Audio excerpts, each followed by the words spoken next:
All right, last week, you know by now, Hunter Biden was indicted on charges related to not being honest about drug use when filling out a gun permit application. While it allegedly happened in 2018, before Joe Biden became president, some Republicans in Congress are using this four-page indictment as a building block in a campaign to tie Joe Biden to allegations of nepotism, corruption, and grifting, which is kind of rich coming from Republicans in the House, particularly the 175 of them who were around during the Trump administration.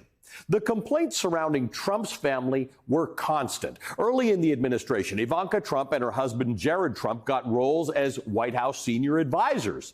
Now, both of them waived their salaries, although that wasn't really the issue, as we came to learn.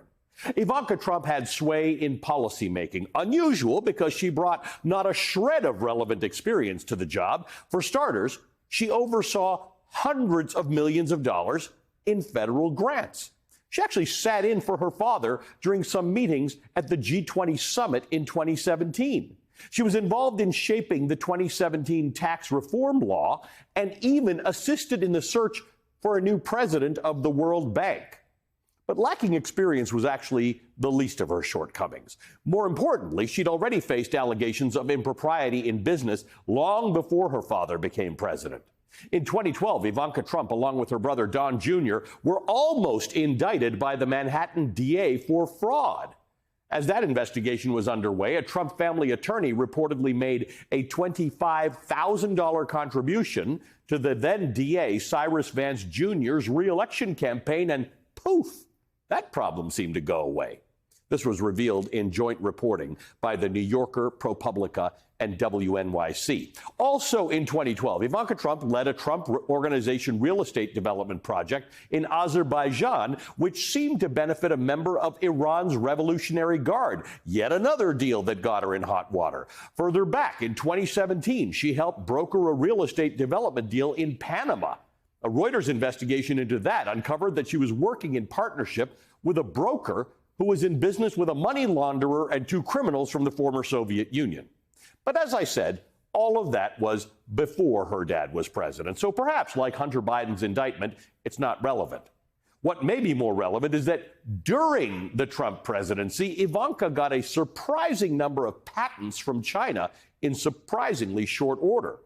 In the span of 2 months in 2018, the Chinese government granted 18 trademarks to companies linked to President Trump and Ivanka Trump, bringing the total number of trademarks Ivanka was granted that year to 34. And this is all according to the online database of China's trademark office.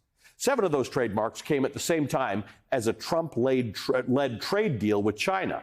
But enough about Ivanka. What about the Kushner side of the family?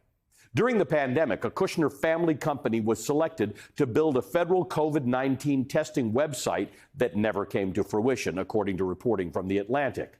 There are other instances of Kushner using his office and his connection to Trump for his own benefit, but none of it compares with what was to come. The real doozy was that time Kushner's new company, Affinity Partners, secured a $2 billion investment from the Kingdom of Saudi Arabia's investment fund. Affinity was a brand new company led by a guy with exactly 0 days, not years, 0 days of investment management experience. According to documents obtained by the New York Times, the Saudi fund's investment committee expressed grave concerns about making the investment, but Saudi Crown Prince Mohammed bin Salman, you know, the bone saw guy, he overrode those concerns because Kushner was not only his chum, but was his direct line to Trump, who had previously brushed aside the role that the Crown Prince is believed by intelligence agencies to have played in ordering the killing of the Saudi critic and American citizen Jamal Khashoggi. While Kushner hasn't formally been accused of anything, even some Republican lawmakers are questioning whether that money was a reward for the work that Kushner did during the Trump administration to advance Saudi interests. There you have it. Years of actual nepotism, evidence of influence peddling, and strong suspicions of quid pro quo. But the thing House Republicans are focused on is the Biden crime family.